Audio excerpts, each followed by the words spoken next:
সন্তানের চোখে পিতাই হচ্ছে সবচেয়ে কাছের পৃথিবী। সেই শৈশবে পিতার আঙুল ধরে কিন্তু পথ চলা, এবং একটি সন্তান তার পথ চলতে কিন্তু পিতাই সবচেয়ে কাছের কিন্তু থাকে। মার পাশাপাশি বাবার ভূমিকা অনেক বেশি। যে সন্তান পৃথিবীতে আসার পর বাবার মুখ দেখতে পারবে না এবং কোনোদিনই দেখতে পারবে না, সেই একটি ঘটনা আমরা জানতে আমরা এখন আছি ময়মনসিংহের ঈশ্বরগঞ্জ উপজেলার তারুন্দে ইউনিয়নের পুনেল গ্রামে। আপনারা জানেন যে গত 20 জুলাই বৈষম্য বিরোধী ছাত্র আন্দোলনে ময়মনসিংহের গৌরীপুরে কলতাপাড়া নামক স্থানে 3 জন নিহত হয়, এবং সেই একজন নূরে আলম সিদ্দিকী রাকিব, তার বাড়ি ময়মনসিংহের গৌরীপুরের রামগোপালপুর। দর্শক মণ্ডলী, আমরা সেদিন যে নূরে আলম সিদ্দিকী রাকিব মারা যায় তখন তার অন্তঃসত্ত্বা স্ত্রী 4 মাসের ছিল, এবং আজকে গত 3 দিন আগে তার সেই স্ত্রীর সন্তান হয়েছে, একটি মেয়ে সন্তান। আপনারা দেখতে পাচ্ছেন যে সেই সন্তানটি আমার পাশে আছে, এবং আমার পাশে আছেন আমরা যে বাড়িতে আসছি রাকিবের শ্বশুরালয়ে, এবং তার শ্বশুর আমার পাশে আছে, এবং আত্মীয় স্বজন এবং রাকিবের পিতা, রাকিবের মাতা সবাই কিন্তু আজকে এখানে আসছেন। এবং পাশাপাশি এখানে কিন্তু আজকে আমরা ময়মনসিংহ উত্তর জেলা যুবদলের যুগ্ম সাধারণ সম্পাদক জাহাঙ্গীর হোসেন পাপ্পু এবং তার যে দলীয় নেতৃবৃন্দ আছেন তারা সহ ছাত্র দলের নেতৃবৃন্দ তারা কিন্তু আসছে, এবং আসার পরে এখানে কিন্তু আজকে এই রাকিবের সন্তানকে স্বর্ণের আংটি দিয়ে বরণ করেছে, এবং তার স্বর্ণের আংটি দিয়ে বরণ করতেছি। আর রাকিবের বাচ্চা এবং আপনার জন্য কিছু আমরা উপহার সামগ্রী নিয়ে আসছি। এটা দেশনায়ক জনাব তারেক রহমানের পক্ষ থেকে, এটা আপনারা একটু গ্রহণ করেন। হ্যাঁ, আর আংটিটা আমি একটু পরাইয়া দেই। কি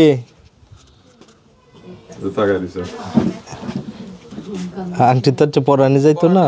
আচ্ছা ঠিক আছে, ঠিক আছে, থাক থাক থাক, ঠিক আছে, ঠিক আছে, ঠিক আছে।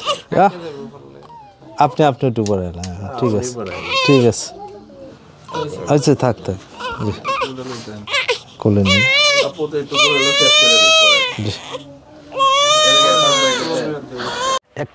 একটি পিতার জন্য একটি সন্তান অনেক মূল্যবান।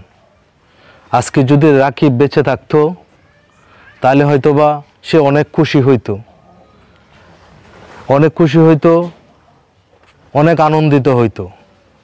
তাই ওই খুশিটাকে ভাগ করার জন্য আমরা রাস্তা দিয়ে আসার মুহূর্তে আমরা বিভিন্ন বাজারে মিষ্টি বিতরণ করেছি, এবং রাকিবের বাচ্চাকে বরণ করে নেওয়ার জন্য দেশনায়ক জনাব তারেক রহমানের পক্ষ থেকে আমরা আংটি পরিয়ে রাকিবের বাচ্চাকে বরণ করেছি, এবং প্রয়োজনীয় কিছু কাপড় চোপড় রাকিবের বাচ্চার জন্য এবং তার বউয়ের জন্য জিনিসপত্র, আমরা প্রয়োজনীয় কিছু জিনিসপত্র নিয়ে এসেছি দেশনায়ক জনাব তারেক রহমানের পক্ষ হতে।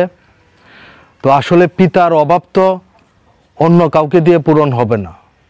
পরিশেষে রাকিবের হত্যার বিচার চাই, রাকিবের হত্যার বিচার যেন এই বাংলার জমিনে আমরা দেখতে পারি। আমি আরেকটি দাবি আপনাদের মাধ্যমে সরকারকে বলতে চাই যে অনিশ্চিত পৃথিবীতে জন্ম নেওয়া আসলে আমাদের জীবনের কোনো মূল্য নেই। ওই হিসাবে রাকিবের জীবনের মূল্য দিয়ে, রাকিবের জীবন দিয়ে আমাদেরকে একটি সুন্দর বাংলাদেশ গড়ার স্বপ্ন দেখিয়েছে। কিন্তু রাকিবের যে ফ্যামিলি, এই ফ্যামিলি আমাদের ফ্যামিলি। তো রাকিবের ফ্যামিলির পক্ষ হতে আমাদের এই দেশের সরকারের কাছে, দেশের প্রধানের কাছে আমাদের দাবি থাকবে এই রাকিবের সন্তান এবং ওনার বউয়ের যেন সম্পূর্ণ ভরণ পোষণের দায়িত্ব এবং সুন্দর তাদের ভবিষ্যৎ গড়ার লক্ষ্যে সরকার যেন একটু সহযোগী এবং সদয় দৃষ্টি রাখে। ওই প্রোগ্রামে আমারও হয়তোবা মারা যাওয়ার কথা ছিল, আমার পাশেই রাকিবের গুলি লেগেছিল। তো আল্লাহ তাআলা যেহেতু আমাকে বাঁচিয়ে রেখেছেন, আমরা আসলে রাকিবের ভাই হিসেবে থাকতে চাই। আমরা এখানে যে নূরে আলম সিদ্দিকী রাকিব, তার স্ত্রী, তার সাথে আমরা একটু কথা বলবো। আপনার মেয়ের কি নাম রাখছেন? সাবরিনা বিনতে সিদ্দিকা। তো কেমন মেয়ে বা আপনি কেমন আছেন? জি, মেয়ে সুস্থ আছে আলহামদুলিল্লাহ, আমি এখন আগের থেকে অনেকটা ভালো। তো এই যে রাকিব তো মারা গেল বৈষম্য বিরোধী ছাত্র আন্দোলনে, তো আপনি তো আমরা এর আগেও আপনার একটু প্রতিবেদন করেছি, তো আপনি অনেক কিছু বলছেন। তো এখন আপনার চলাফেরা বা এখানে কোনো সমস্যা আছে কিনা আপনার? সমস্যা এখন নাই, কিন্তু আমি বলবো যে আমার এবং আমার সন্তানের যাতে কোনো সমস্যা না হয়, সকলে যেন আমার সন্তানের জন্য দোয়া করে এবং আমার সন্তানের জন্য একটা সুন্দর ভবিষ্যৎ হয়, সেটাই আমি চাই সকলের কাছে।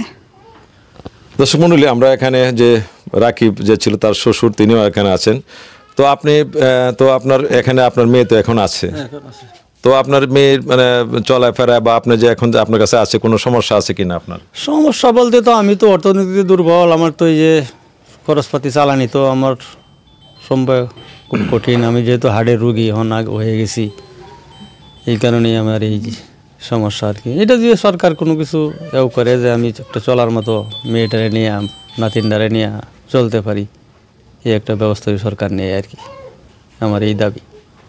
আর আমার জামাইয়ের যে গুলির আঘাতে মারা গেছে বিচার আমি চাই আর কি, আমি দেখতে যাইতে পারি আর কি, এই আমার আশা সরকারের কাছে। মেয়েও তার বাবাকে দেখতে পারে নাই, তার বাবা তো মেয়েকে দেখতে পারে নাই। এখন ছেলের যে ভবিষ্যৎ,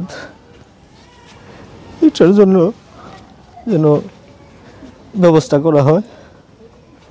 আর যে বাবা হারা এতিম হয়ে যে সন্তান জন্ম নিল, সে তো আর বাবার ডাকার মতন তার নাই। আমার নাতিন তো অসহায় অবস্থায়, যাতে এই নাতিনের সুব্যবস্থা করা হয়, সকলের কাছে আমার এই আবেদন। আমরা সকলেই কিন্তু পারি তার দায়ভার নিতে। রাষ্ট্রের কাছে এটা আবদার যে সে আজকে শহীদ হয়েছে, আমাদেরকে সে স্বাধীনতা দিয়ে গেছে। এটা আমাদের সকলের, আমাদের সরকার, আমাদের যে বর্তমানে সরকার আছে তার অবশ্যই তার পরিবারের দায়িত্ব নেওয়া উচিত। এই সন্তানের ভরণ পোষণের দায়িত্ব যেন এই সরকার নেয়। এবং আমাদের দেশনায়ক তারেক রহমানের পক্ষ থেকেও আমরা সর্বাত্মক ছাত্রদল, যুবদল সর্বাত্মক সহযোগিতা করব। এবং এই রাষ্ট্রের কাছে আমার দাবি থাকবে, আমাদের ছাত্রদলের দাবি থাকবে যেন রাষ্ট্র এই বাচ্চার সুন্দর ভবিষ্যৎ নিশ্চিত করে।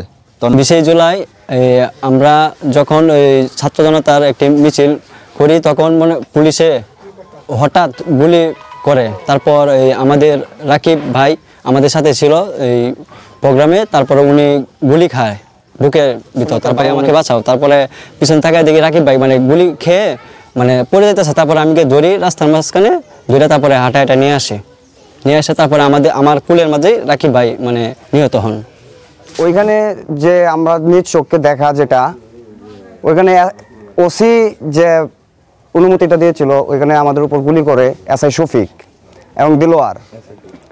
তো এখন পর্যন্ত আমার কথা হচ্ছে এবং আমাদের সবার কথা হচ্ছে, এখন পর্যন্ত তাদেরকে আইনের আওতায় আনা হয় নাই। তো আমাদের সবার একটাই চাওয়া, যে দাবি রাষ্ট্রপক্ষের কাছে, যে ওদেরকে দ্রুত আইনের আওতায় এনে ওদেরকে শাস্তি দেওয়ার জন্য আমরা এটাই রাষ্ট্রপক্ষের কাছে দাবি জানাচ্ছি। রাবার বুলেট পুলিশের কাছে আগে শেষ হয়ে গেছিল, তারপর যে রিয়েল গুলিগুলো করে পিস্তলের গুলি, আমরা সামনের কাতারে যারা ছিলাম তাদের মধ্যে 3 জন ভাই শহীদ হয়েছে।